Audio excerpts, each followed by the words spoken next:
جا کے واپس نہیں آئیں گے، ڈھونڈتے ڈھونڈتے لوگ تھک جائیں گے، ہم وہاں جا کے واپس نہیں آئیں گے، ڈھونڈتے ڈھونڈتے لوگ تھک جائیں گے، جیسے ہی سبز گنبد نظر آئے گا، بندگی کا قرینہ بدل جائے گا، جیسے ہی سبز گنبد نظر آئے گا، بندگی کا قرینہ بدل جائے گا، سر جھکانے کی فرصت ملے گی کسے، خود ہی پلکوں سے سجدے ٹپک جائیں گے، نام آقا جہاں بھی لیا جائے گا، ذکر ان کا جہاں بھی کیا جائے گا، نور ہی نور سار جائے گی، دل تڑپ جائے گا، میرے محتاط آنسو جھلک جائیں گے، فاصلوں کو تکلف ہے ہم سے اگر، ہم بھی بے بس نہیں، بے سہارا نہیں، خود انہی کو پکاریں گے ہم دور سے، راستے میں اگر پاؤں تھک جائیں گے۔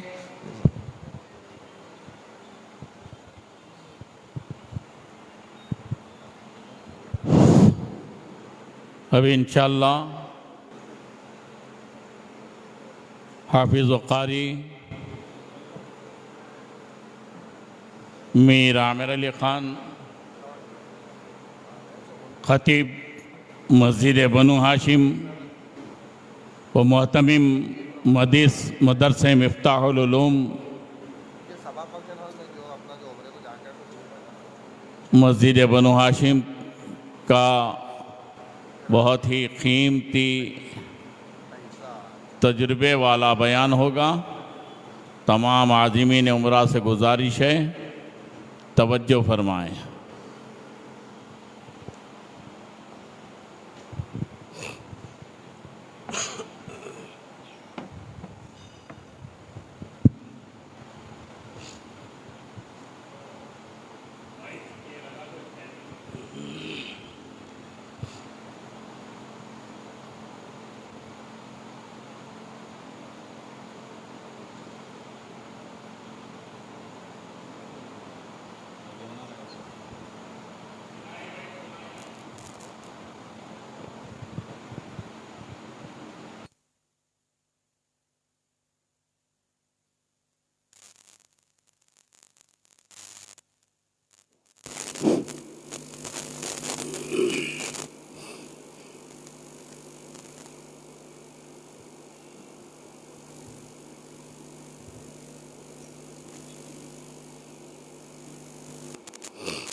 الحمد لله نحمده ونستعينه ونستغفره ونؤمن به ونتوكل عليه ونعوذ بالله من شرور أنفسنا ومن سيئات أعمالنا، من يهده الله فلا مضل له ومن يضلله فلا هادي له، ونشهد أن لا إله إلا الله وحده لا شريك له، ونشهد أن سيدنا ومولانا محمدا عبده ورسوله أما بعد فأعوذ بالله من الشيطان الرجيم بسم الله الرحمن الرحيم وأتموا الحج والعمرة لله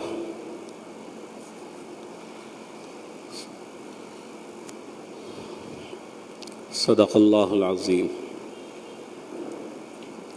بزرگان محترم، معزز سامعین،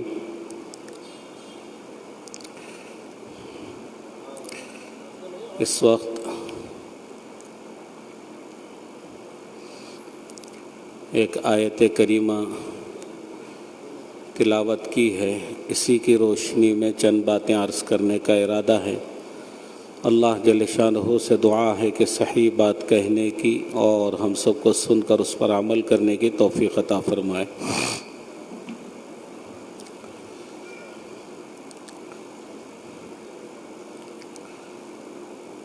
اللہ نے اس آیت کریمہ میں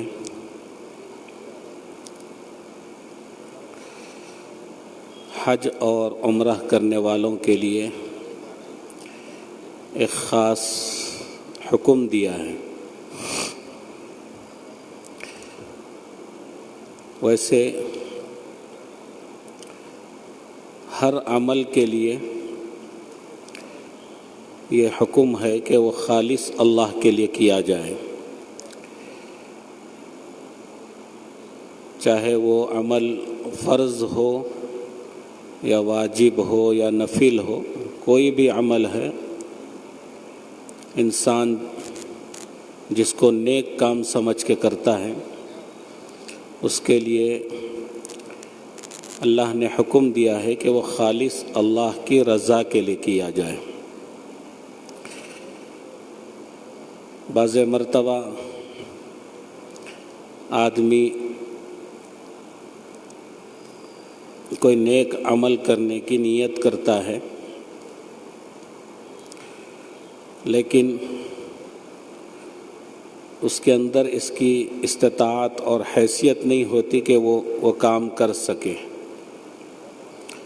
مثلا خیال آتا ہے کہ اگر میرے پاس پیسے ہوتے تو میں غریبوں کی مدد کرتا، یا کبھی خیال آتا کہ میرے پاس پیسے ہوتے تو میں حج کرتا یا صدقہ خیرات کرتا یا اللہ کے گھر کی زیارت کرتا۔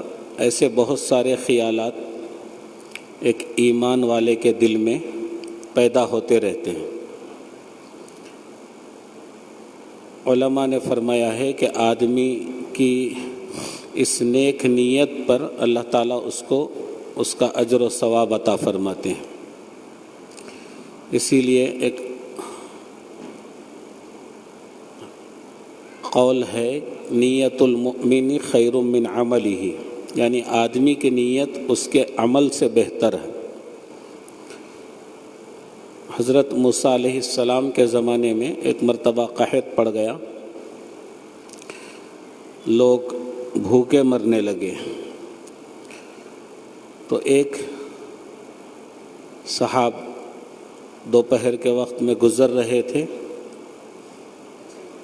ان کے دل میں خیال آیا ایک پہاڑ کو دیکھ کر کہ اگر یہ پہاڑ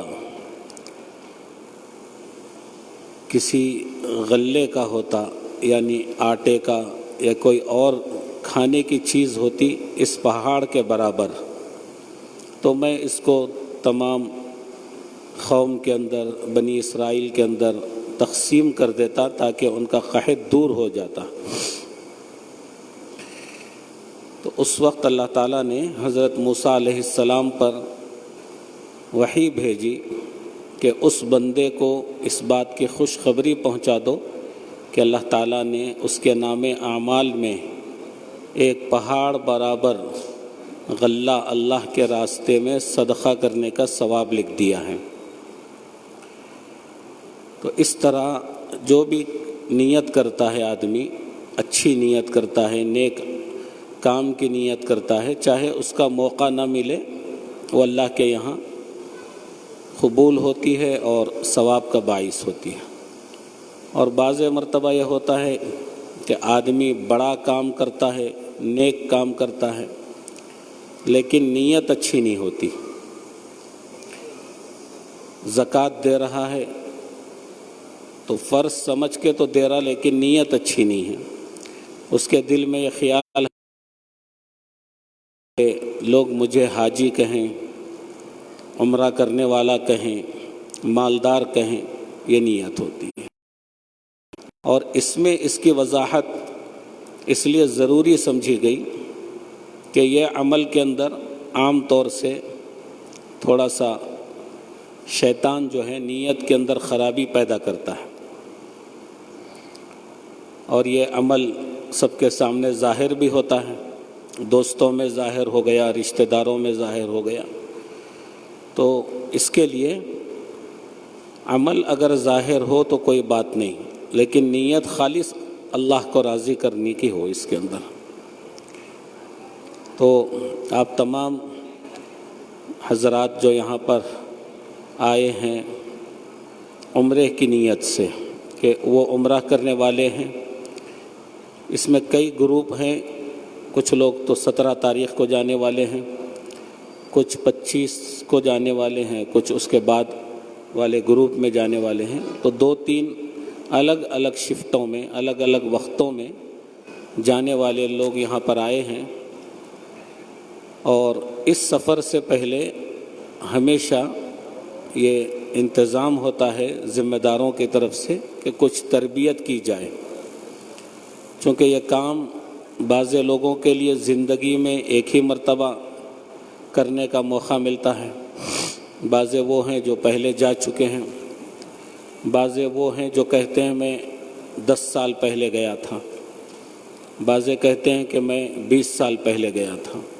اور وہاں کا معاملہ ایسا ہے کہ آپ ہر سال کچھ نہ کچھ تبدیلیاں محسوس کرتے ہیں، کچھ نہ کچھ وہاں کے جو ہے انتظامات کی تبدیلیاں ہوتی ہیں، کچھ قانون تبدیل ہوتے ہیں۔ اس کے لیے تربیت بہت ضروری ہے۔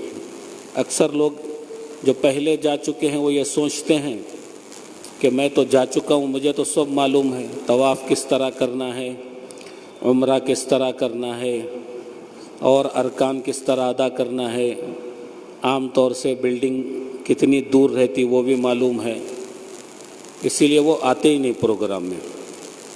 اب جب وہاں جانے کا وقت آتا ہے اس وقت پریشانی ہوتی ہے کہ وہاں تو سبھی بدلا ہوا ہے۔ ہمارے ذہن میں نقشہ تھا کہ یہاں کوئی بلڈنگ ہوگی، اور اس سے پہلے جب آیا تھا 10 سال پہلے تو یہاں سے کعبہ نظر آتا تھا، یہاں بلڈنگ تھی، اب گئے تو سب نقشہ چینج ہے۔ اسی لیے چاہے کتنی مرتبہ جائیں، ہر مرتبہ ٹریننگ پروگرام میں حاضر ہونا ضروری ہے۔ اور جو یہاں تربیت دی جاتی ہے وہ 20 سال پہلے کی تربیت نہیں دی جاتی کہ 20 سال پہلے جیسا تھا اب بھی آپ کو وہی کرنا ہے۔ اب آپ کو موجودہ حالات میں کس طرح آپ کو وقت گزارنا ہے، کس طرح عمرہ کرنا ہے، آپ کو کہاں سے جانا ہے، کہاں قیام ہے، یہ سب چیزیں سیکھنے کی ضرورت ہے۔ اسی لیے ہمیشہ ذمہ داروں کی طرف سے ایک وقت دیا جاتا ہے، فون کے ذریعے سے، واٹس ایپ کے ذریعے سے، فیس بک کے ذریعے سے، اور براہ راست مل کر کے کہ وقت کی پابندی کریں۔ آپ کا پروگرام 10 بجے سے 4:30 تک رہے گا، لیکن کبھی ایسا نہیں ہوتا کہ 10 بجے کوئی پروگرام شروع ہوا، ہمیشہ 11:30 کو ہی شروع ہوتا ہے۔ پھر دیکھے دیکھے تک ظہر کی نماز کا وقت ہو گیا، پھر کھانے کا وقت ہو گیا، اور پھر تھوڑا سا پروگرام ہوا 1 گھنٹہ اور ختم ہو گئی مجلس۔ اصل جتنی باتیں ہیں وہ آنے کی وقت ہی نہیں ملتا۔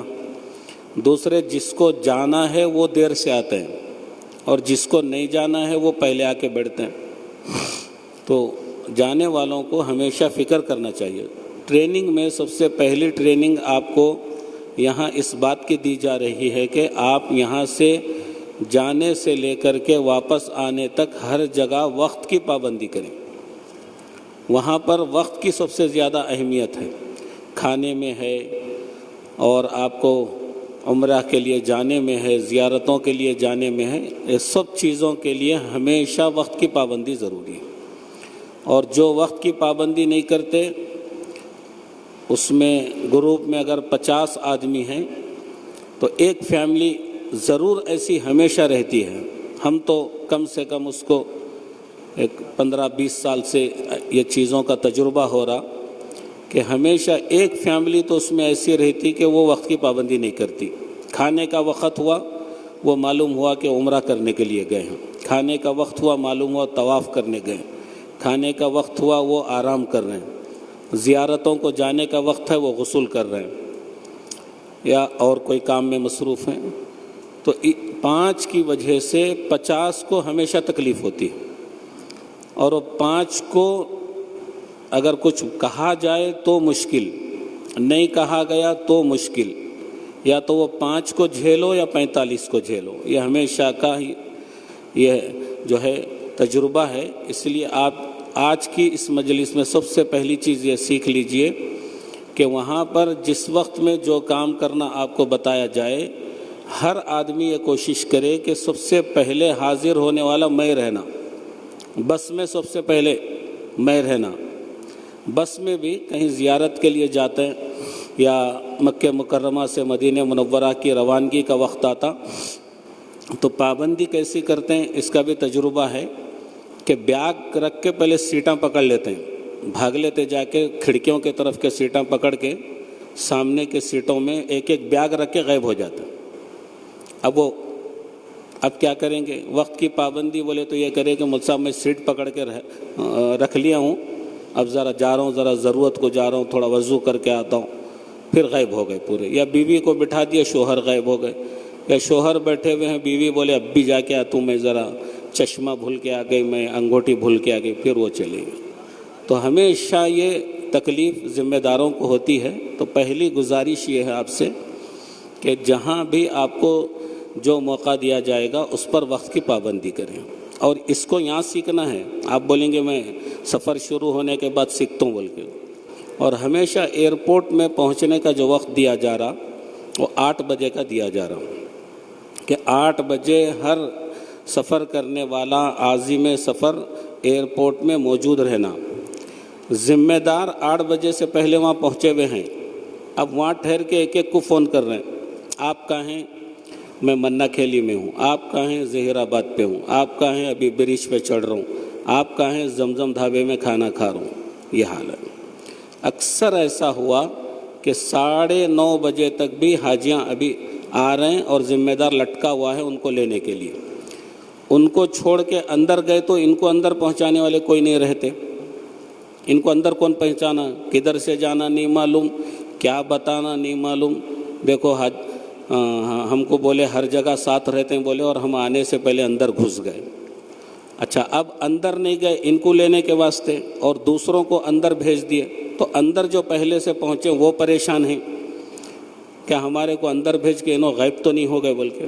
چونکہ اکثر گروپوں کے لیڈراں جو ہے ایئرپورٹ سے غائب ہو جاتے ہیں. ہم آپ کے ساتھ رہتے ہیں، ہمیشہ ساتھ رہتے ہیں، ہر جگہ رہبری کرتے ہیں بولتے ہیں، اور حیدرآباد ایئرپورٹ میں جا کے وہ گلاس کے پیچھے سے ہاتھ بتاتے ہیں انہوں ہیں ہمارے جو ہے اور ساتھی ساتھ رہیں گے آپ کے بول کے غائب ہو جاتا ہے. تو آپ کو سب سے پہلی جو چیز ہے وہ پابندی وقت کی کرنا ہے، اور اس کو یہیں سے سیکھ لیجئے کہ آج کے پروگرام میں آپ پابندی جو کر رہے ہیں اس کو اور پابندی اس کی فکر کیجئے، اور ایئرپورٹ سے ہی پھر واپس ایئرپورٹ آنے تک آپ پابندی کیجئے. اور 1-2-3 باتیں بیان کر کے میں اپنی بات ختم کرتا ہوں. اصل تو ٹریننگ دینا ہے آپ کو، اور مجھے بھی صرف اس لیے اس وقت بٹھایا گیا ہے تاکہ جو لوگ ابھی تک نہیں پہنچے ہیں وہ بھی پہنچ جائیں، تو عمرے کا طریقہ بھی وہ لوگ سیکھ لیں اور ان کو بھی بتایا جائے. تو اس وقت اللہ نے اپنے فضل و کرم سے آپ لوگوں کو جو یہاں پر اس سفر میں جانے والے ہیں، اللہ نے اپنے فضل سے اور اپنی توفیق سے ان کو اپنے گھر کی زیارت اور اللہ کے حبیب صلی اللہ علیہ وسلم کے روضے کی زیارت کا موقع عطا کر رہے ہیں، اس کے لیے اسباب بنائے ہیں. اس پر ہم اللہ کا شکر ادا کریں اور اللہ سے دعا کرتے رہیں کہ اللہ ہمارا یہ سفر قبولیت کے ساتھ، آسانی کے ساتھ، عافیت کے ساتھ تکمیل تک پہنچے۔ اس کی دعا کرنا ہے آپ کو، ابھی بھی بے فکر نہیں ہونا ہے، اس لیے کہ اس بات کا بھی تجربہ ہے کہ اگر ہم بے فکر ہو گئے کہ ہم تو پاسپورٹ بھی جمع کر دیے ہیں اور ویزا بھی لگ چکا ہے، ٹکٹ بھی بن چکا ہے، تاریخ بھی آ چکی ہے، سارے کام ہو گئے ہیں اور بے فکر ہو گئے، اب ہمارا کوئی تعلق نہیں، بس جس دن جانا ہے اس دن ہم یہاں سے نکلیں گے، اس سے پہلے صرف دعوتیں کھاتے پھریں گے،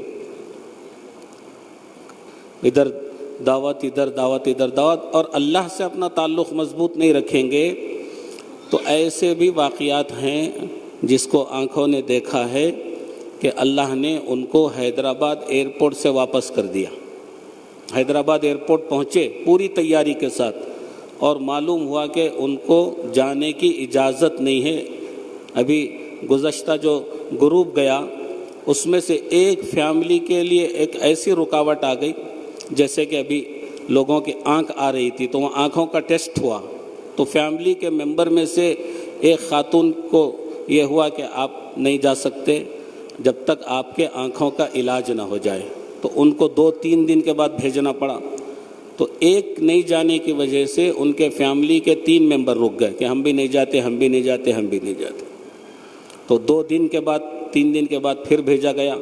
ایک تو یہ ہے کہ ان کا وقت ضائع ہوا، دوسرے یہ ہوا کہ کچھ پیسوں کا نقصان ہو گیا۔ یہ ساری چیزیں ہم اللہ سے رجوع رکھیں اپنا۔ یہ ایک مبارک سفر ہے، ایک بہت عظمت والا سفر ہے، اور اللہ کے گھر کی حاضری یہ مال کے ذریعے سے نہیں ہوتی ہے۔ ہم سے پتہ نہیں کتنے لاکھوں درجے مال رکھنے والے ایسے ہیں جن کے دل میں آج تک خیال بھی نہیں آیا کہ ہم اللہ کے گھر کی زیارت کریں، لیکن اللہ نے ہم کو چن لیا ہے۔ تو حیدرآباد ایئرپورٹ سے واپس آنے والوں کو بھی دیکھا، جدہ ایئرپورٹ سے بھی واپس آنے والوں کو دیکھا، اور اس سے بڑھ کے اگر آپ کو ایک بات بتا دوں تو آپ کو تھوڑا سا یقین بھی نہیں آئے گا کہ ایک سفر میں ہمارے ساتھ ایک حاجی صاحب تھے، جس دن مینا کو جانے کا وقت آیا احرام پہن لیا انہوں نے۔ احرام پہننے کے بعد پتہ نہیں اللہ کو کیا منظور تھا اور ان کا کون سا عمل اللہ کے یہاں ایسا تھا جس کی وجہ سے اللہ نے ان کو حج کی توفیق سے اس سال محروم کرنا تھا۔ احرام اتار کے مینا کو جاتے وقت یہ کہا کہ میں اس سال حج نہیں کر رہا۔ مینا کو بھی ساتھ آئے۔ عرفات کے میدان میں بیمار اگر دواخانے میں ایڈمٹ ہے اور وہاں کی حکومت کی طرف سے اس کو ایمبولینس میں لے کر کے عرفات سے گزار دیں، اگر وہ حج کی نیت کر کے آیا ہے تو اس کا حج ہوتا ہے، لیکن نیت انہوں نے یہ کی کہ مجھے اس سال حج نہیں کرنا ہے۔ عرفات میں حاجیوں کے ساتھ ہے مگر حج نہیں کرے۔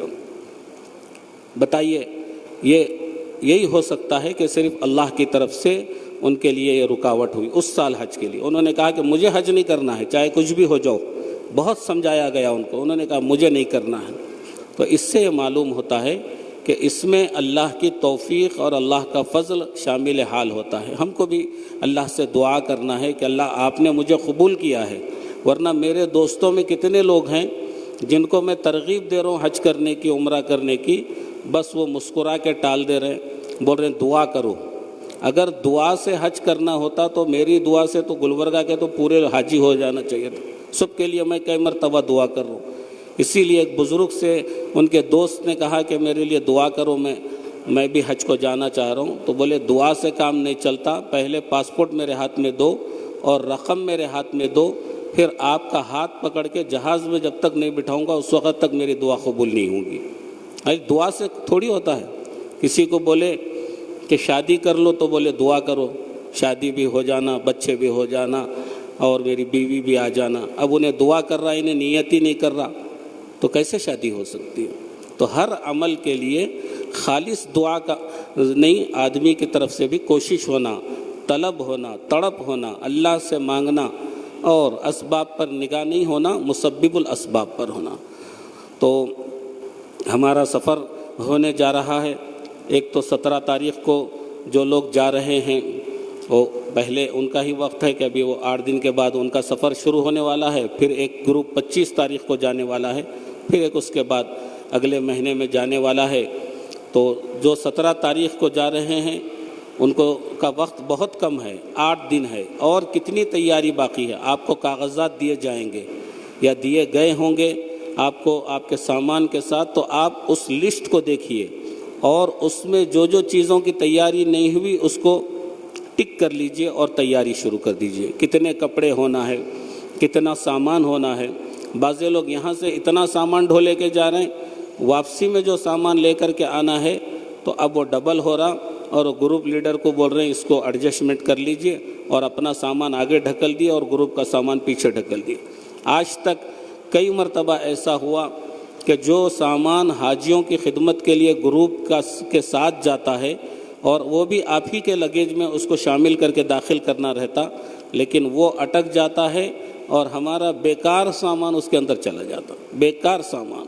اور بعض مرتبہ ایسا بھی ہوا کہ بہت اہم سامان وہاں پر چھوڑ دینا پڑا ایئرپورٹ میں، اور بیکار میلے کپڑے اٹھا کے لے کے۔ ایک گروپ میں ایسا ہوا کہ ایک بیگ میلے کپڑوں کا تھا، ایک بار بیگ وہاں سے بہت قیمتی سامانوں کا تھا، قیمتی سامانوں کا بیگ وہاں پر چھوڑ دیا، میلے کپڑوں کا اٹھا کے لے گیا۔ تو ضرورت کے بقدر جتنے سامان کی ضرورت ہے اتنا سامان آپ رکھیے۔ جتنا سامان سفر میں کم رہے گا اتنا سفر آسان ہوگا، اور جتنے گناہ ہمارے ساتھ کم ہوں گے اتنا جو ہے آخرت کا معاملہ بھی آسان ہوگا۔ اسی لیے ہر جگہ اپنے ضرورت سے زیادہ کوئی سامان جمع کرنے کی فکر نہ کریں۔ تو 17 تاریخ کو جو قافلہ جا رہا ہے ان کے لیے وقت کم ہے، تیاری زیادہ کرنا ہے تو وہ پہلے تیاری کر لیں، اور خالص نیت اللہ کی رضا کے لیے کریں۔ پہلی مرتبہ جا رہے ہیں تو عمرے کا پورا طریقہ آپ بالکل جو ہے ایک سوئی کے ساتھ بیٹھ کر کے سنیں۔ 2 باتیں ہیں، ایک بات تو عام طور سے لوگوں کے ذہن میں ہے اور مجھے اس کو بولنا بھی نہیں چاہیے، چونکہ وہ ساری چیزیں چونکہ سب طرف جا رہی ہیں، ہمارا یہ بیان جا رہا ہے، ہماری گفتگو جا رہی ہے، ایک لوگوں کے جو ہے خیالات کو درست کرنا ہے۔ چونکہ ہمارے شہر گلبرگہ میں بہت سارے گروپ ہیں جو عمرہ کو حج کو لے کے جا رہے ہیں۔ تھوڑی میں وضاحت کر رہا ہوں، میں تو ہر گلی گلی میں دیکھ رہا ہوں کہ فلاں ٹورس اینڈ ٹریولز، یہ ایک ٹورس اپنے ایک نام کا کھول لیا، ایک اپنے نام کا کھول لیا، آپ ایک نام کا کھول لیا۔ تو بعض لوگوں نے مجھ سے شکایت کی، چونکہ میں بھی اس گروپ سے تعلق رکھتا ہوں، تو مجھ سے یہ تذکرہ کیا کہ آپ کے گروپ کا جو کہ چارجز جو ہیں وہ زیادہ ہیں اور دوسرے گروپ کے چارجز کم ہیں، اس کی وجہ کیا ہے؟ میں اس کی تھوڑی سی وضاحت کر رہا ہوں۔ ٹریننگ دینا تو انشاءاللہ آپ کو گروپ کے ذمہ دار آپ کو دیں گے۔ صرف وضاحت یہ ہے کہ لوگوں کو معلوم ہی نہیں کہ اصل چیز ہوتی کیا۔ کیسا تھا سفر آپ کا؟ بہت اچھا تھا۔ ایسے لوگ سفر کر رہے ہیں جو آج تک جہاز میں نہیں بیٹھے، تو ان کو کون سے بھی جہاز میں بٹھا ان کو اچھا ہی لگ رہا، یہ بھی جہاز ہوا میں چھوڑ رہا، ان کا جہاز بھی ہوا میں اڑ رہا، انہوں بھی لے جا کے اسی بلڈنگ میں ٹھہرا رہے ہیں، انہوں بھی اسی بلڈنگ میں ٹھہرا رہے ہیں۔ کھانے کے ویرائٹیز ان کے پاس بھی اتنے ہیں، ان کے پاس بھی اتنے ہیں۔ انہوں 95 میں لے کے جا رہے ہیں، انہوں 1,20,000 میں لے کے جا رہے ہیں، 1,15,000 میں لے کے جا رہے ہیں۔ یہ وجہ کیا ہے؟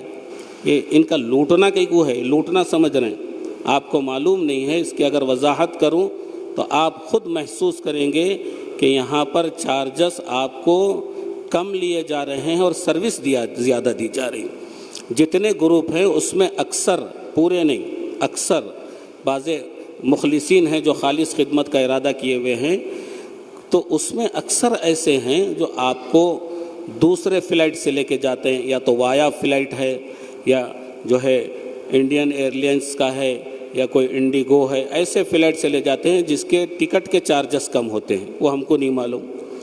دوسرے اکثر گروپوں میں یہ ہوتا ہے کہ وہ کسی حیدرآباد، بمبئی، بنگلور کے ٹور سے وہ اٹیچ رہتے ہیں، اس کے برانچ رہتی ہے، تو یہ خود نہیں جاتے، آپ کو بکنگ کر کے ان کے ساتھ جوڑ دیتے ہیں۔ اس کی دوسری یہ ہوتی ہے۔ اور تیسری چیز اس کے اندر یہ ہوتی ہے کہ وہاں پر آپ کو جو اس گروپ کی خصوصیت ہے، اس کے ساتھ گروپ کا ذمہ دار ہمیشہ کوئی نہ کوئی ساتھ رہتا ہے۔ کبھی ایسا نہیں ہوتا کہ سب کو بھیج دیا اور وہ پیچھے سے غائب ہو گئے، ایسا نہیں ہوتا۔ ایک تیسری خصوصیت ہے کہ گروپ کا ذمہ دار ہر گروپ کے ساتھ ساتھ رہتا ہے۔ اور چوتھی خصوصیت اس کی یہ ہے کہ سعودی ایئر لائنز سے اس کا سفر ہوتا ہے، ڈائریکٹ فلائٹ ہوتی ہے، بلڈنگ چاہے تھوڑی دور ہو دوسرے گروپ کے مقابلے میں، لیکن فیسلٹیز اس بلڈنگ میں زیادہ ہوتی ہیں، روم اچھے ہوتے ہیں، ڈائننگ ہال اچھا ہوتا ہے، یہ ساری چیزیں اس کے اندر ہوتی ہیں۔ اور پانچویں خصوصیت یہ ہے اس گروپ کی کہ اس گروپ کے ذمہ دار آپ کو ان تمام چیزوں کی زیارت کراتے ہیں جو عام طر سے کوئی گروپ والا نہیں کراتا۔ آپ کو صرف اتنی زیارت کرتے ہیں کہ یہ دیکھو کعبۃ اللہ ہے، یہ حرم شریف ہے، یہ مسجد نبوی ہے، یہ ریاض الجنہ ہے، یہ گنبد خضرا ہے، یہ غار حرا ہے، یہ غار ثور ہے، یہ اتنی زیارتیں کراتے ہیں۔ اس گروپ کے آپ وہاں جا کے محسوس کریں گے کہ آپ کا ہاتھ پکڑ پکڑ کے ایک ایک جگہ بتایا جائے گا کہ کعبۃ اللہ کے اندر یہ چیزیں ہیں، اس کالم کے پاس سے جو ہے معراج کا سفر ہوا تھا، یہاں ایمن کا مکان تھا، یہاں پر فلاں صحابی کا مکان تھا، یہاں ابو جہل کا مکان تھا، یہاں حضرت ابو بکر رضی اللہ عنہ کا، یہاں حضرت علی کا، یہاں نبی کی پیدائش ہوئی، یہ پہاڑ ہے جس پر اللہ کے حبیب صلی اللہ علیہ وسلم اس عمر پہ تشریف لے گئے تھے، یہ غار حرا ہے، یہ غار ثور ہے جس میں 3 دن قیام کیا تھا، یہ ساری چیزیں، یہ مینا ہے، یہ مینا کے اندر وہ مقام ہے جہاں حضرت ابراہیم نے حضرت اسماعیل کو لٹا کر کے ذبح کرنے کے لیے لٹایا تھا، یہ وہ جگہ ہے، یہاں پر اصحاب فیل پر اللہ کا عذاب آیا تھا۔ یہ تمام زیارتیں آپ کو کوئی گروپ نہیں کر رہا۔ یہ اس کی خصوصیتیں ہر چیز، اتنی چیزیں آپ کو بتائی جاتی ہیں کہ آپ سوچتے رہیں گے کہ یہ ہمارے شیڈول میں ہے ہی نہیں پہلے سے، لیکن یہ لوگ ایکسٹرا کرا رہے ہیں۔ طائف کا سفر، بدر کا سفر، یہ زمزم کا کنواں پہلے یہاں تھا، پانی کے لیے پینے کے لیے حاجی یہاں سے جاتے تھے، اب یہ بند کر دیا گیا ہے، یہ اصل جو پانی آ رہا ہے یہاں ہے۔ بعض جگہ سے لوگ پانی بھرتے ہیں، وہاں لکھا ہوا رہتا ہے صرف پینے کا پانی ہے، زمزم نہیں ہے، لیکن وہ عربی میں رہتا، معلوم نہیں رہتا، باٹلوں کے باٹلاں بھر کے لا رہے پی رہے ہیں، ہاں زمزم لا کے پی رہے ہیں۔ یہ گروپ لیڈر آپ کو بتاتا یہ زمزم نہیں ہے اور یہ زمزم ہے، آپ کو یہاں سے لیجئے، زمزم ہے، یہاں سے لیجئے، یہ ٹھنڈا ہے، یہ آپ کو سادہ ہے، یہ نقصان کرتا ہے، یہ فائدہ مند ہے، یہ سب بتایا جاتا ہے۔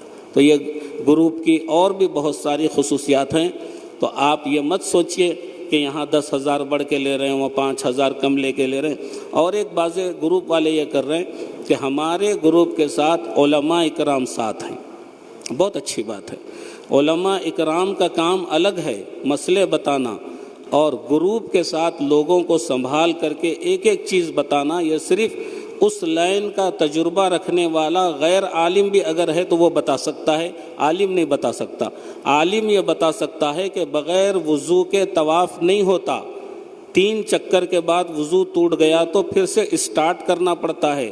عالم یہی بتا سکتا ہے کہ اگر آپ نے یہ واجب چھوڑا تو اس پر آپ پر دم لازم ہے، یہ بتا سکتا ہے، لیکن وہاں پر چل کے جو چیزیں کرنا ہے وہ آپ کو گروپ کا وہ ذمہ دار جس کی سروس 20-25 سال سے چل رہی، جو ہر سال کئی مرتبہ جا رہا، ایک ایک چیز سے واقف ہے، وہ بتا سکتا ہے آپ۔ تو اسی لیے آپ اپنا دل مت چھوٹا کیجئے، یہ بھی مت سمجھیے کہ ہم بہت پیسے دے کے جا رہے ہیں، کہیں ایسا تو نہیں کہ ہم نے کسی غلط گروپ کا انتخاب تو نہیں کیا جس میں ہم لٹ رہے ہیں، نہیں، آپ نے ایک اچھے گروپ کا انتخاب کیا ہے، اچھے گروپ کا انتخاب کیا ہے، اور آپ کا سفر انشاءاللہ اس حد تک پہنچا دیا جائے گا جو ہر اعتبار سے، دنیاوی اعتبار سے بھی، دینی اعتبار سے بھی اطمینان کے قابل ہو جائے گا، آپ محسوس کریں گے اس کو۔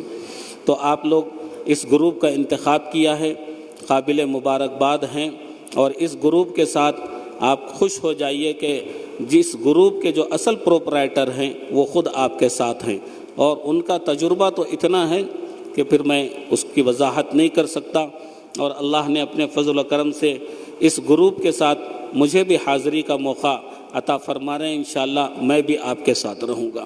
یہ تو ایک گروپ کا تھوڑا سا تعارف تھا، اور ایک بات اس سے ہٹ کر کے یہ ہے کہ ابھی میں جو ہے کتاب میں پڑھ رہا تھا ایک جملہ، تو میں نے سوچا کہ اس پر تھوڑی دیر بات کروں۔ وہاں پر لکھا ہوا تھا کہ عبادات ضرور کیجئے مگر معاملات پر بھی توجہ دیجئے۔ عبادات ضرور کیجئے، معاملات پر بھی توجہ دیجئے۔ کعبے کے چکر لگانے سے جو چکر لوگ دل میں بغض، پیٹ میں حرام اور طواف پر طواف، کعبہ خود چکر میں ہے کہ تم کس چکر میں ہے؟ وہی چکر میں پڑا ہوا ہے کہ حرام کے مال سے طواف کر رہا، یہ چکر تیرا تو چکر میں پڑا ہوا ہے، لیکن یہ چکر اللہ کے یہاں قبول نہیں۔ اسی لیے اللہ کے یہاں حقوق اللہ تو معاف ہو سکتے ہیں، حقوق العباد کبھی معاف نہیں ہوتے جب تک کہ بندہ معاف نہ کرے۔ ابھی ایک ویڈیو آیا تھا ہمارے پڑوسی ملک کا کہ ایک بچہ اپنے باپ کو لاتوں سے مار رہا ہے کہ مجھے اپنے مال میں سے حصہ دو۔ بتائیے یہ کیا ہے؟ باپ زندہ ہے تو اس کے مال میں سے حصہ مانگنے کا حق شرعاً نہیں ہے۔ باپ زندہ رہے تک اس کی کوئی وراثت نہیں ہوتی، اس کے مال میں سے کوئی تقسیم نہیں ہوتی۔ باپ اگر دے تو الگ چیز ہے، لیکن اللہ کے حبیب صلی اللہ علیہ وسلم فرماتے ہیں کہ بچے کا جو کچھ مال ہے وہ بھی باپ ہی کا ہے، تو بھی اور تیرا مال بھی، یہ دونوں تیرے باپ کے ہیں۔ تو اسی لیے ایک بزرگ ہیں پڑوس ملک کے، میں ان کا ایک واقعہ آپ کے سامنے بیان کروں کہ حقوق العباد کی اللہ کے یہاں کتنی اہمیت ہے۔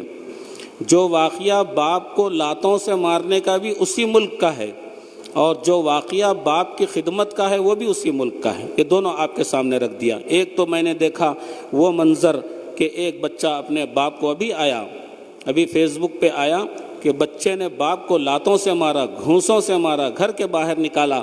جب میڈیا نے اس سے پوچھا تو انہوں نے کہا کہ مجھ پر یہ بچے بہت دن سے ظلم کر رہے ہیں اور مال میں سے حصہ مانگ رہے ہیں۔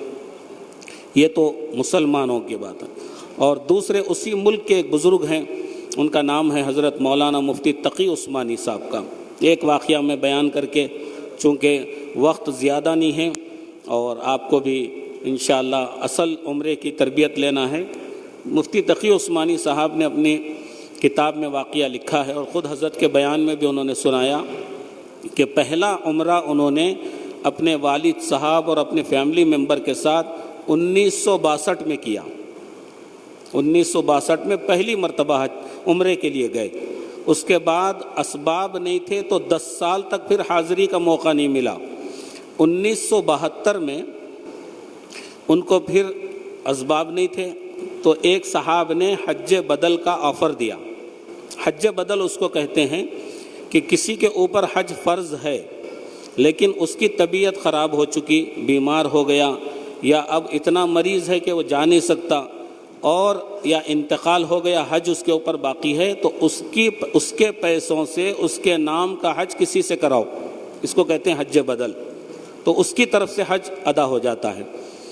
تو مفتی تقی عثمانی صاحب کو 1972 میں ایک صاحب نے حج بدل کا آفر دیا۔ اب آپ بتائیے کہ حج بدل کا کسی کو موقع مل جائے تو کیا عالم ہوگا اس کی خوشی کا کہ مجھے پھر حاضری کا موقع مل رہا، جس میں میرا حج بھی ہو رہا، پیسے بھی خرچہ نہیں ہو رہے۔ بہت خوشی کا موقع تھا، تو مفتی صاحب بہت خوش ہو گئے۔ لیکن اس زمانے میں ان کے والد صاحب مفتی شفیع صاحب جو ہے حیات تھے اور بیماری کے ایام چل رہے تھے۔ تو مفتی صاحب نے والد صاحب کو آ کے سنایا کہ ابا جان، ایک صاحب نے حج بدل کا آفر دیا ہے، میں حج کو جانا چاہ رہا ہوں۔ تو والد صاحب نے کہا کہ ضرور جاؤ، یہ موقع تو ایسا ہے کہ آدمی اس کا انکار نہیں کر سکتا، آپ ضرور جائیے، میری طرف سے اجازت ہے۔ اب رہا مسئلہ میری خدمت کا ان بیماری کے ایام میں، تو تمہارے اور بھی بھائی ہیں وہ خدمت کریں گے۔ تو مفتی صاحب پھر گئے اپنے کمرے میں، بیٹھ کے سوچا کہ مجھے کیا کرنا چاہیے۔ 2 کام ہیں اس وقت میری نگاہ میں، 2 کام ہیں، ایک ہے حج کرنا اور دوسرے باپ کی خدمت کرنا۔ ان دونوں کاموں میں افضل کام کون سا ہے؟ بہت سوچا انہوں نے، سوچ کے پھر آ کے اپنے والد صاحب سے کہا کہ ابا جان، میں نے حج کا ارادہ ترک کر دیا، کینسل کر دیا۔ تو انہوں نے پوچھا کہ کیوں کینسل کیا؟ تو مفتی تقی عثمانی صاحب نے اپنے والد سے کہا کہ میرا حج اور عمرہ تو آپ ہیں، آپ کو دیکھنا خود حج ہے، آپ کو دیکھنا خود کعبۃ اللہ کو دیکھنے کا ثواب رکھتا ہے، آپ کو دیکھنا حج مقبول کا ثواب رکھتا ہے، تو میں آپ کو بیماری کی اس حالت میں چھوڑ کے حج بدل کو نہیں جانا چاہتا، میرا حج اور عمرہ آپ کی ذات ہے۔ اس وقت ان کے والد صاحب نے جو دعا دی، مفتی صاحب نے لکھا ہے کہ والد صاحب نے 2 جملے کہے کہ بیٹا اللہ اس کی برکت سے تمہیں ہر سال حج کی توفیق عطا فرمائیں گے اور ہر سال اتنے مرتبہ حاضری کی توفیق عطا فرمائیں گے کہ دنیا رشک کرے گی تمہارے اوپر، پوری دنیا۔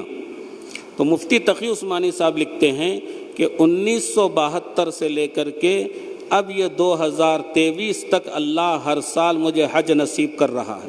اب آپ اس کو کاؤنٹ کر لو کتنے حج ہوئے، 1972 سے 2023، اب تو آگے 24 کا رہے گا، 2023 تک کے پورے حج ہو رہے ہیں، اور ہر سال درمیان میں ہر 2 مہینے میں عمرے کے لیے میں جاتا ہوں۔ کیوں؟ کہ باپ کو انہوں نے وہ مقام دیا کہ اصل فریضہ یہ ہے کہ میں اپنے باپ کی خدمت کروں۔ آج ہمارا حال یہ ہے کہ بہنوں کے حقوق مار رہے ہیں، قرض داروں کے قرضوں کو ڈبا رہے ہیں، اور عمرہ بھی کر رہے ہیں اور خوش بھی ہو رہے ہیں۔ ہاں یہ نہیں، اصل چیز جو ہے پہلے حقوق العباد کو پورے کرو، پھر یہ اللہ کے گھر کی حاضری کرو۔ تو ہم کو چاہیے کہ اس سفر میں جانے سے پہلے سارے دنیا کے معاملات کو بھی صاف کرتے ہوئے چلیں۔ یہ نہیں کہ بس جا رہے ہیں تو وہاں معاف ہو جائیں گے، نہیں، حقوق العباد کبھی بھی معاف نہیں ہوتے، وہ بندہ معاف کرنے پہ ہوتے ہیں۔ حقوق اللہ معاف ہو سکتے ہیں کہ ہم نے نمازیں چھوڑی تھی، اس پر اتنا بڑا گناہ ہوا، حج کرنے کے بعد، عمرہ کرنے کے بعد وہ فریضہ تو باقی رہے گا، لیکن اس پر جو گناہ ہوا وہ معاف ہو جائیں گا، جو گناہ ہوا معاف ہو جائیں گا۔ جیسے نماز کو وقت پہ نہیں پڑھا یا نماز کو ضائع کر دیا، قضا کر دیا، تو اب اس کا گناہ ہے، وہ گناہ معاف ہو جائیں گا، لیکن وہ نماز ہمارے ذمے باقی رہے گی، اس کو ادا کرو۔ تو حقوق اللہ معاف ہو سکتے ہیں، حقوق العباد معاف نہیں ہوتے۔ اب اس سفر میں جانے کے بعد ہم کو وہاں پر طواف کرنا ہے، عمرہ کرنا ہے، وہ طریقہ آپ کو بتایا جائے گا۔ وہاں پر اور بھی بہت ساری باتیں ہوتی ہیں۔ سب سے بڑی چیز وہاں پر انسان کے اندر سے صبر نکال دیا جاتا ہے۔ وہاں سب سے زیادہ صبر کرنا ہے آپ کو۔ ہر فیسلٹیز ہونے کے بعد بھی لوگ بے صبرے رہتے ہیں۔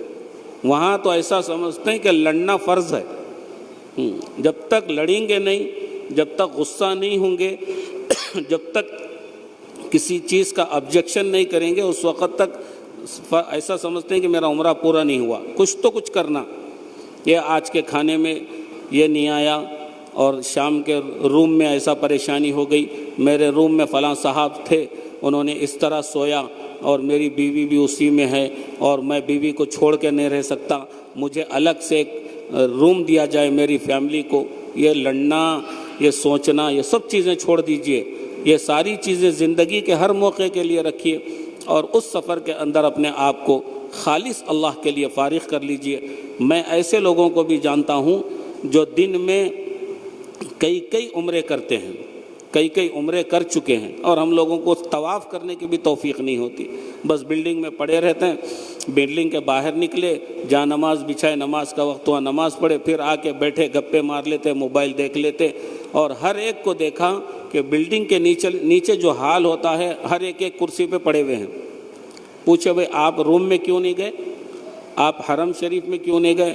تو بولتے ہیں یہاں وائی فائی صحیح چل رہا، وائی فائی، ہاں یہاں کنیکٹ کر کے بیٹھے ہوئے ہیں، بیوی سے بات کر لیتے، بچوں سے بات کر لیتے، سب سے بات کر رہے ہیں، گھنٹوں بیٹھ کے موبائل میں اپنا وقت خراب کر رہے ہیں۔ وہ وقت کم سے کم طواف کرتے، کعبۃ اللہ میں گزارتے، تلاوت میں گزارتے، ذکر اللہ میں گزارتے، تو وہ قیمتی ہو جاتا۔ تو اپنے وقت کو قیمتی بنائیں۔ ایک صاحب جو ہے جب بھی بازار میں جا رہے تھے، بیوی کا ہاتھ ایسا کس کے پکڑ رہے تھے، چھوڑ رہے نہیں۔ بولے یہ جوڑے میں بڑی محبت ہے۔ آج کل ایسے جوڑوں میں محبت بہت کم ہوتی۔ پہلے ہی باہر نکلتے وقت بیوی کو بولتے ہیں میرے ساتھ ساتھ نہیں چلنا، تو وہ رستے سے چل، میں یہ رستے سے چلوں۔ ایسے لوگ بھی ہیں۔ تو ایک صاحب اپنی بیوی کا ہاتھ بہت کس کے تھام کے چل رہے ہیں۔ ایک دوسرا جوڑا ادھر سے آتے ہوئے بولا کہ اتنی محبت یہ بڑھاپے میں کتنی ہے، میری جوانی میں میری بیوی سے اتنی نہیں کر رہا ہوں، اور یہ بڑے حضرت بیوی کا ہاتھ اتنا ٹائٹ پکڑ رہے ہیں۔ ان سے پوچھے کہ اس محبت کا راز کیا ہے؟ بولے راز کچھ بھی نہیں ہے، ہاتھ چھوڑتے کہ شاپنگ مال میں گھس رہی، کیا بولے خرید رہی، یہی راز ہے اس کا، اس کو چھوڑو نہ کو، جہاں بھی لے جا رہے پکڑ کے لے جاؤ، پکڑ کے لے کے آؤ۔ ہاں تو یہ راز ہے، جہاں چھٹے ختم۔ یہ سونے کا دکان دکھی، اس میں گھس گئے، یہ شاپنگ مال اس دکھے، یہ بن لادن ہے، اس میں گھس گئے، یہ طیبہ مارکیٹ ہے، اس میں گھس گئے، یہ فلاں ہے، اس میں گھس گئے۔ گھنٹوں برباد کریں گے اور پھر جو ہے آگے اور جو کچھ کریں گے اس میں تھوڑا وقت لگائیے، خرید و فروخت میں تھوڑا وقت لگائیے، دنیا کی چیزیں خریدنے میں تھوڑا وقت لگائیے، لیکن نماز کی پابندی کیجیے۔ اذان سے پہلے اپنے آپ کو مسجد میں پہنچائیے، مسجد حرام میں بھی، مسجد نبوی میں، اذان سے پہلے۔ وہاں پر ہماری طرح نہیں ہے کہ 15 منٹ کے بعد جماعت ہے، اذان پہلے ہے، وہاں ایسا نہیں ہے۔ اذان ہونے کے 5 منٹ کے بعد جماعت ٹھہرتی ہے، اور آپ بلڈنگ سے اذان کے بعد نکلیں گے تو 2 رکعت چھوٹ رہے ہیں، صحن میں نماز پڑھ رہے ہیں۔ اگر جہاں بھی آپ نماز پڑھ رہے ہیں درمیان میں اگر فاصلہ ہے، صفیں نہیں ہیں، ایک آدمی وہاں نماز پڑھ رہا، بیچ میں 100 فٹ کا فاصلہ ہے، کوئی صف نہیں ہے، تو اس کی نماز نہیں ہوتی۔ صفوں کا تسلسل ضروری ہے نماز کے لیے۔ خالی ہم کیا سمجھ رہے ہیں، ہمارے کانوں میں حرم کے امام کی آواز آ رہی ہے، نماز ہو جائیں گی۔ مسئلے کے اعتبار سے مولانا مکی صاحب سے کسی نے پوچھا کہ ہم نماز اپنی بلڈنگ کے سامنے پڑھنا چاہ رہے ہیں، ہمارے کانوں میں آواز آ رہی نماز کی، تو مولانا مکی صاحب نے کہا کہ آپ کی نماز نہیں ہوتی، اس لیے کہ درمیان میں فاصلہ۔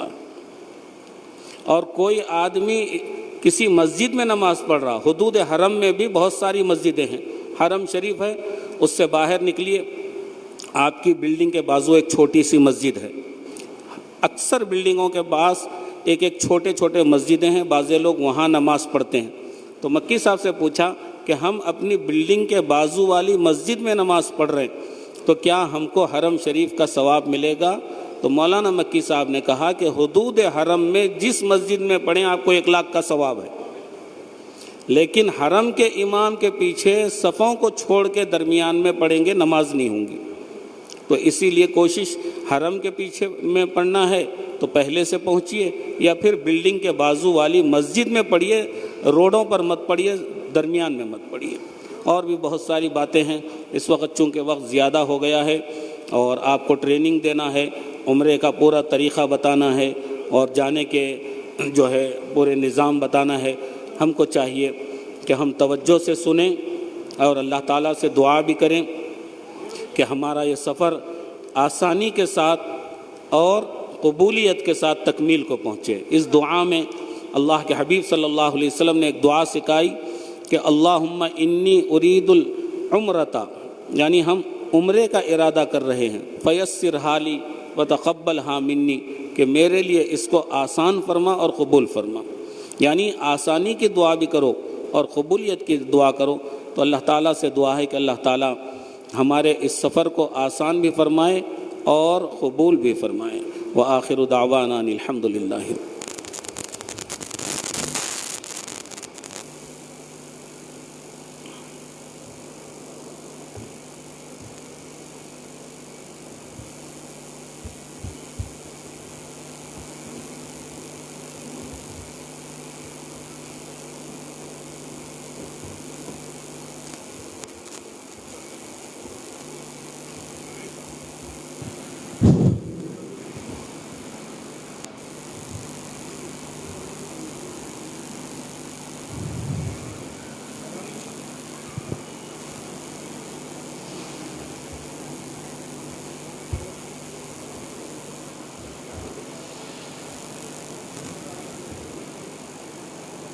تقریباً 50% سے زیادہ معتمرین کی حاضری نہیں ہوئی ہے۔ اس میں ایک وجہ یہ ہے کہ شہر گلبرگہ، ضلع گلبرگہ کے رہنے والے نہیں ہیں۔ اس میں ہمارے پاس بنگلور کے احباب بھی ہیں، ہبلی کے احباب بھی ہیں، حیدرآباد کے احباب بھی ہیں، بیجاپور کے احباب بھی ہیں، جس کی وجہ سے ان لوگوں کی حاضری نہیں ہوئی۔ ان سے جب بات ہوئی تو بولے کہ آئندہ کے ٹریننگ میں انشاءاللہ ہم ضرور حاضر ہوں گے۔ ہبلی کے اور حیدرآباد کے احباب تو اسی گروپ میں 17 تاریخ کے گروپ میں جا رہے ہیں، اور 25 سپٹمبر اور 21 اکتوبر کے گروپ میں بنگلور کے اور بیجاپور کے احباب آ رہے ہیں۔ وہ ارادہ کیے ہیں کہ آئندہ کے پروگرام میں ہم ضرور حاضر ہوں گے انشاءاللہ۔ اور دوسری بات، یہاں پر جتنے معتمرین آئے ہوئے ہیں ان میں بہت سارے ایسے بھی ہیں، ہم آئے ہیں نا، ہم ہمارے فیملی والوں کو بتا دیں گے یہاں سے ٹریننگ حاصل کر کے. غیر حاضر ہی رہیں گے. یہاں کے جو تجربے ہیں وہ وایا جو پہنچائیں گے وہ صحیح طور پر نہیں پہنچا سکتے. خیر جتنے بھی آئے ہوئے ہیں اللہ کا شکر ہے، تاخیر سے ہی صحیح، ٹرین نکلنے کے بعد ہی صحیح، ٹرین نکلنے کے بعد ہی صحیح. یہ جملہ یاد رکھ لیں. ٹرین چلی گئی، ٹرین کا ایک وقت مقرر ہے، فلائٹ نکل گیا، اس کا ایک وقت مقرر ہے. نقصان ہوگا فائدہ ہوگا بھائی.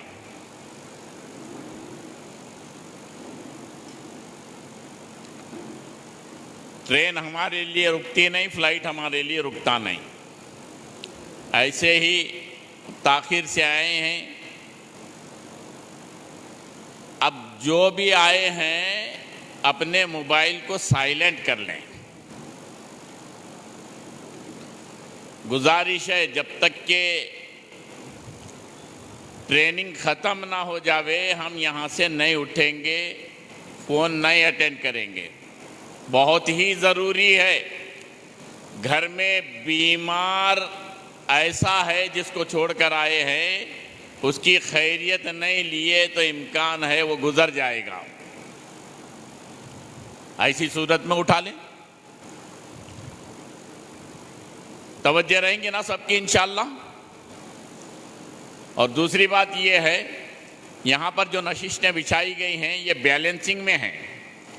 آدھے سینٹر میں ادھر، آدھے سینٹر میں ادھر. ترازو میں ایک ہی طرف کا پلڑا بھاری رہا تو کیا ہوتا ہے؟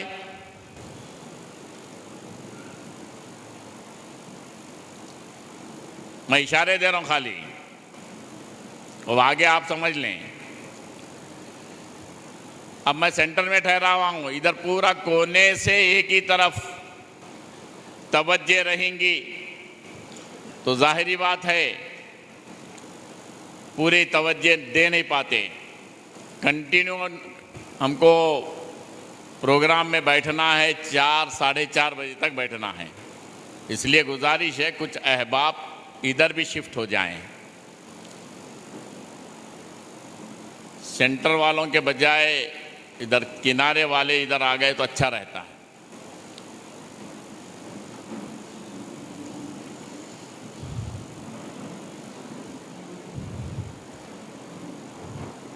اس میں بعض احباب ایسے ہیں وہ جا کر آئے ہوئے ہیں، تجربہ ہے، اس لیے وہ جو نا چاہ رہے ہیں کہ جو نا ہمارے کو مت اٹھاؤ. ہم نہیں اٹھائیں گے ان کو انشاءاللہ.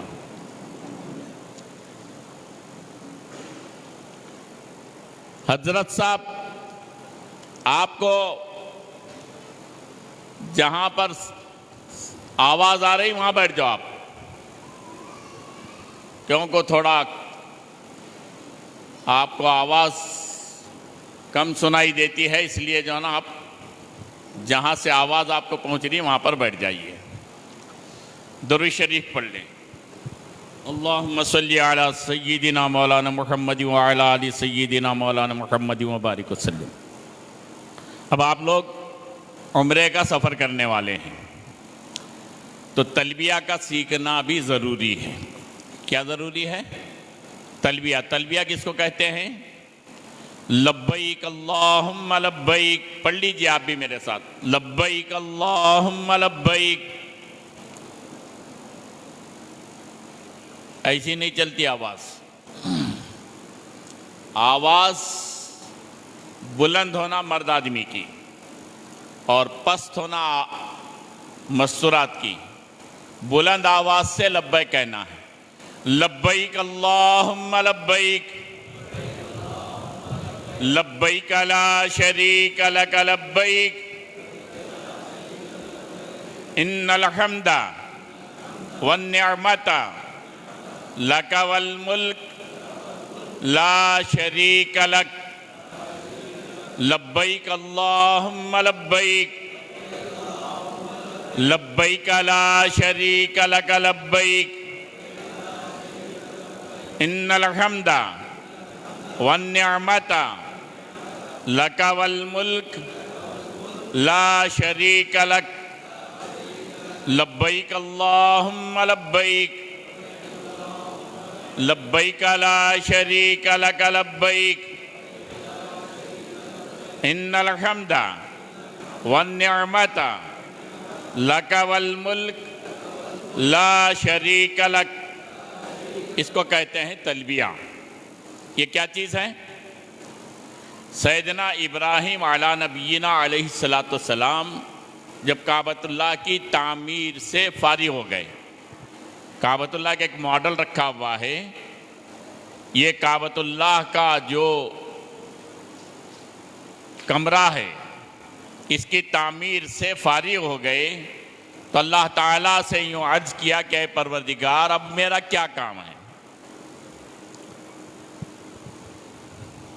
اللہ تعالیٰ نے فرمایا تعمیر ہو چکی ہے، حج کی فرضیت کا اعلان فرما دیجئے. حج کی فرضیت کا اعلان فرما دیجئے. سیدنا ابراہیم علیہ السلام کو خیال آیا پوری کائنات میں، پوری انسانیت میں، پورے ارواح میں اگر میں آواز لگاؤں گا تو کیسے پہنچے گی؟ اے اللہ میں کہاں، میری آواز کہاں؟ اللہ تعالیٰ نے فرمایا اے ابراہیم آواز کا لگانا آپ کا کام، آواز کا پہنچانا ہمارا کام. آپ لوگ بیٹھ جاؤ، جس وقت ضرورت پڑ جاوے نا اس وقت پھر اٹھ جاؤ.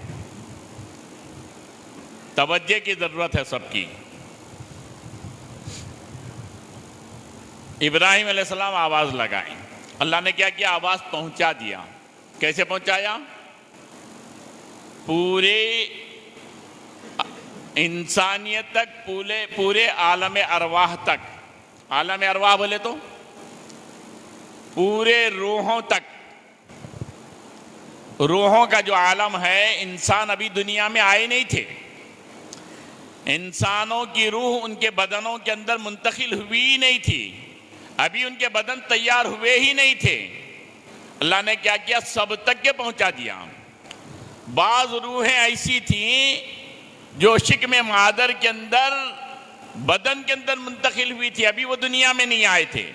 اللہ نے سب تک کے پہنچا دیا. اور اس آواز پر جن جن روحوں نے، جن جن لوگوں نے، جن جن سعادت مند انسانوں نے لبیک کہا اور جتنی مرتبہ کہا وہ اتنی مرتبہ حاضر ہوں گے. کہاں حاضر ہوں گے بھائی؟ ٹریننگ کیمپوں میں، مکہ مکرمہ میں حاضر ہوں گے. کعبۃ اللہ کی زیارت کریں گے، کعبۃ اللہ کا طواف کریں گے، حج کا فریضہ ادا کریں گے، عمرے کی سعادت حاصل کریں گے. تو یہ تلبیہ یہ ہے. اب اس کے کیا معنی ہیں؟ لبیک. لبیک کے معنی حاضر ہوں. پرانے اسکولوں میں پڑھنے والے عمر رسیدہ لوگ جب اسکولوں میں پڑھتے تھے، ان کی جب اٹینڈنس لی جاتی تھی تو اس وقت اکثر جو ہے نا لبیک کہتے تھے. حاضر ہوں. اللہم لبیک، اے اللہ حاضر ہوں. لبیک حاضر ہوں.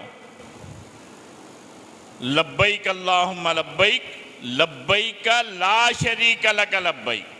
حاضر ہوں، تیرا کوئی شریک نہیں، میں حاضر ہوں.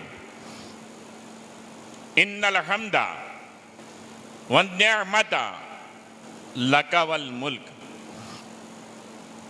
تمام حمد و ثنا اور تمام نعمتیں اور یہ پوری ملکیت، پورا ملک، پوری کائنات یہ آپ ہی کا ہے. تمام حمد و ثنا اور تمام نعمتیں آپ ہی کے ہیں، آپ ہی کے لیے سزاوار ہیں. لا شریک لک، تیرا کوئی شریک نہیں، تیری ذات میں بھی نہیں، تیری صفات میں بھی نہیں. تلبیہ پڑھتے وقت میں خالص توحید کا درس دیا گیا ہے. اللہ کے علاوہ غیر اللہ کا بالکل دل کے اندر یقین نہیں آنا. کیا نہیں آنا؟ غیر اللہ بولے تو کیا ہے؟ اللہ کے علاوہ جتنی چیزیں ہیں کائنات میں، زمین میں، آسمان میں، اس کے درمیان میں، اس کے اوپر، اس کے نیچے، یہ پوری کی پوری چیزیں مخلوق ہے، اللہ خالق ہے. خالق کے علاوہ کسی مخلوق کا یقین نہیں آنا.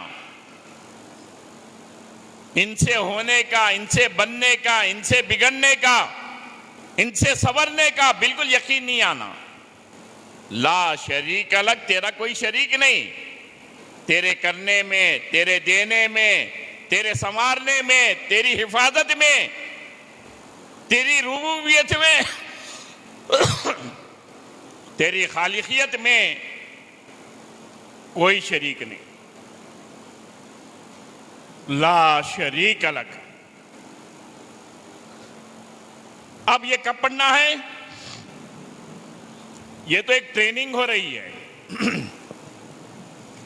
ابھی آپ کو احرام باندھنا ہے. ایئرپورٹ پہنچیں گے، ایئرپورٹ میں پہنچنے کے بعد اپنے بورڈنگ وغیرہ سے سب چیز سے فارغ ہو جائیں گے، امیگریشن سے فارغ ہو جائیں گے، ویٹنگ لانچ کے اندر چلیں گے. وہاں پر ایک عارضی مصلی، عارضی مسجد ہے، وہاں قریب میں واش رومز وغیرہ ہیں. ضروریات سے فارغ ہو جائیں گے، وضو بنا لیں گے، احرام باندھیں گے. کیا کریں گے بولو؟ مرد کے لیے احرام ہے، احرام کی 2 چادریں. عورتوں کے لیے کوئی احرام نہیں، انہی کا لباس احرام کہلائے گا. احرام اصل میں نیت اور تلبیہ کے بعد احرام کہلاتا ہے. نیت تلبیہ سے پہلے وہ احرام نہیں بلکہ چادریں کہلائی جاتی ہیں. کیا ہو جاتی ہیں؟ چادریں ہوتی ہیں. اس کا پورا طریقہ، عملی طریقہ آپ کو بتائیں گے. آپ کو یہاں پر بتایا گیا، شروع میں تلاوت کی گئی، حافظ صاحب تلاوت کیے. اس تلاوت کے اندر آیتیں پڑھی گئیں. الحج اشہر معلومات فمن فرض فیہن الحج فلا رفث ولا فسوق ولا جدال فی الحج. پھر بعد میں حافظ صاحب اپنے بیان سے پہلے ایک آیت تلاوت کیے، وَأَتِمُّ الْحَجَّ وَالْعُمْرَةَ لِلَّهِ. ان کے معنوں کو ذہن میں رکھنا ہے. وَأَتِمُّ الْحَجَّ وَالْعُمْرَةَ لِلَّهِ. اور حج اور عمرے کو پورا کا پورا کرو خالص اللہ کے لیے. دکھاوا، نام و نمود، شہرت کا جذبہ بالکل نہیں آنا. ارے میں بھی حاجی کہلاؤں، میں بھی حج کر کے آ گیا، میں بھی عمرہ کر کے آ گیا، خالص اللہ کے لیے، میرا اللہ مجھ سے راضی ہو جاوے، اس نیت سے، اس جذبے کے ساتھ ہم کو کرنا ہے. ٹھیک ہے نا بھائی؟ انشاءاللہ. ابھی چلیے، اب آپ کو احرام باندھنے کا طریقہ، احرام باندھنے سے لے کے عمرے کے تکمیل کا پورا طریقہ بتایا جا رہا ہے. توجہ کی ضرورت ہے، توجہ کریں گے انشاءاللہ. گھر سے نکل رہے ہیں،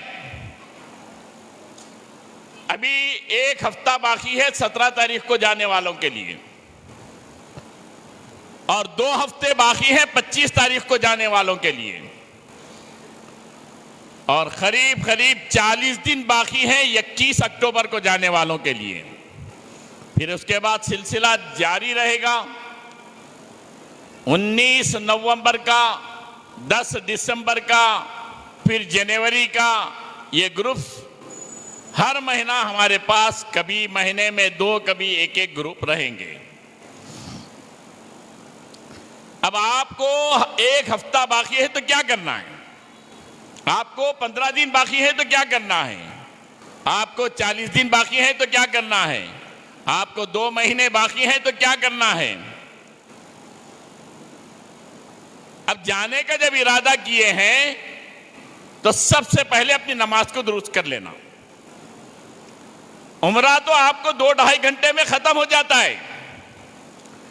15 دن کے سفر میں آپ کو نمازیں بھی پڑھنا ہے، تلاوت بھی کرنا ہے، ذکر بھی کرنا ہے، درود بھی پڑھنا ہے، استغفار بھی پڑھنا ہے.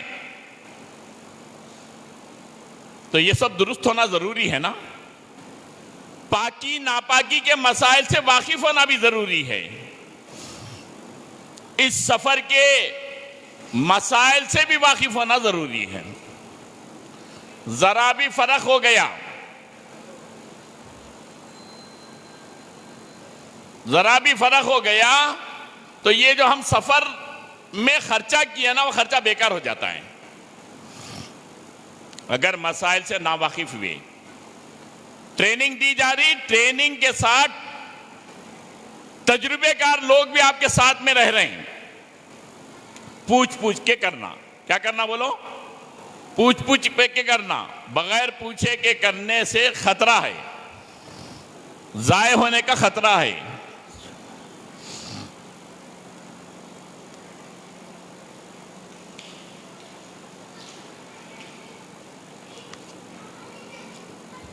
سب سے پہلے ہم سب کو یہ طے کرنا ہے، مجھے بھی آپ کو بھی، کہ حقوق العباد کے معاملے میں ہم کو چوکنا رہنا ہے. حقوق العباد کیا ہیں؟ بندوں کے حقوق. اس معاملے میں کسی کا بھی حق مجھ پر باقی نہ رہے، اس کی فکر کرنا ہے. بہن کا حق باقی، ماں باپ کا حق باقی، بیوی بچوں کا حق باقی، بھائیوں کا حق باقی، اپنے اعزاء و اقرباء کا حق باقی، کسی کا لین دین باقی، کسی اڑوس پڑوس کے ساتھ ہمارے تعلقات صحیح نہیں ہیں. سب کو درست کر لینا ہے، سب کے حق کو ادا کرنا ہے. ان گناہگار آنکھوں سے اس مبارک گھر کی زیارت کرنا ہے جس گھر کی طرف رخ کر کے ہم زندگی بھر نماز پڑھتے رہے. وہ تجلیات کا مرکز ہے. اللہ کی 24 گھنٹے تجلیات اس گھر پہ اترتی رہتی ہیں. ہاں، کیسی تجلیات؟ طور پر سیدنا موسیٰ علیہ السلام تشریف لے جا رہے ہیں اللہ سے ملاقات کے لیے. جانتے ہیں نا آپ لوگ، کوہ طور پر سیدنا موسیٰ علیہ السلام، اللہ کی تجلی جب طور پر پڑی ہے تو وہ پہاڑ جل کے اللہ کے تجلیات سے اس کا رنگ اور اس کی شکل بدل جاتی ہے. ویسا ہی کتنا اللہ کے تجلی کے اندر یہ کشش ہے کہ سیدنا موسیٰ علیہ السلام اللہ سے ملاقات کے لیے جاتے ہیں. ہم کمزوروں پر ڈائریکٹ تجلیات کا اثر نہ ہو جاوے، اللہ پاک کی تجلیات کعبۃ اللہ پر اترتی رہتی ہیں. اس کعبۃ اللہ کی زیارت کے لیے ہم جا رہے ہیں. تو جانے سے پہلے حقوق العباد پورے کے پورے ہمارے ادا ہو جائیں. اپنی نیت کو درست کر لیں. یہاں سے جاتے وقت ہم یہ طے کر لیں کہ اب جا کے واپس آؤں گا تو ویسی زندگی نہیں رہے گی پہلے جیسی زندگی تھی. زندگی کے اندر نمایاں تبدیلی آ جاوے. کیا جاوے بھائی؟ تبدیلی آ جاوے، بدلاؤ آ جاوے. انقلاب آ جاوے,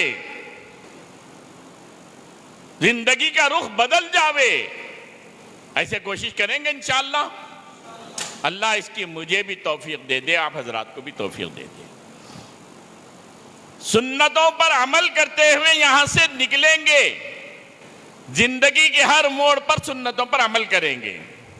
سنت طریقہ کیا ہے معلوم کریں گے, گھر سے نکلنے کا طریقہ کیا ہے, گھر میں داخل ہونے کا طریقہ کیا ہے, سواری میں سوار ہونے کا طریقہ کیا ہے, سفر شروع کرنے کا طریقہ کیا ہے, مسجد میں داخل ہونے کا طریقہ کیا ہے, مسجد سے باہر نکلنے کا طریقہ کیا ہے, ہر چیز کو معلوم کریں گے. کیا کریں گے بولو؟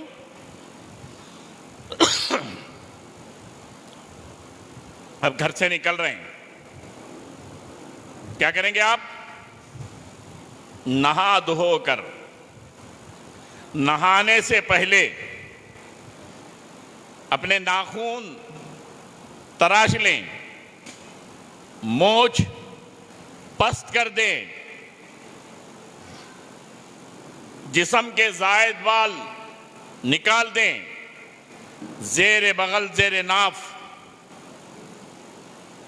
اب داڑھی چھوڑنے کا ارادہ کر لیں. گھر سے نکلتے وقت میں 2 رکعت سفر کی نفل نماز پڑھ لیں. صلاۃ السفر. کون سی نماز؟ صلاۃ السفر. یہ ہمارے آقا کا طریقہ ہے, جب بھی سفر شروع فرماتے تو 2 رکعت صلاۃ السفر نماز پڑھ لیتے. پھر کیا کریں گے؟ سب سے ملاقات کر لیں گے. گھر سے روانہ ہو رہے ہیں, سواری میں سوار ہو گئے, بسم اللہ کہہ لیے, الحمدللہ کہہ کر بیٹھ گئے, سفر کی دعائیں پڑھ لیے, سواری کی دعائیں پڑھ لیے, روانہ ہو گئے. ایئرپورٹ پہ پہنچیں گے, 12:50 کو فلائٹ ہے. کب پہنچنا ہے؟ کم سے کم 5 گھنٹے پہلے. کتنے گھنٹے پہلے؟ کتنا بھی ٹریننگ دے لو.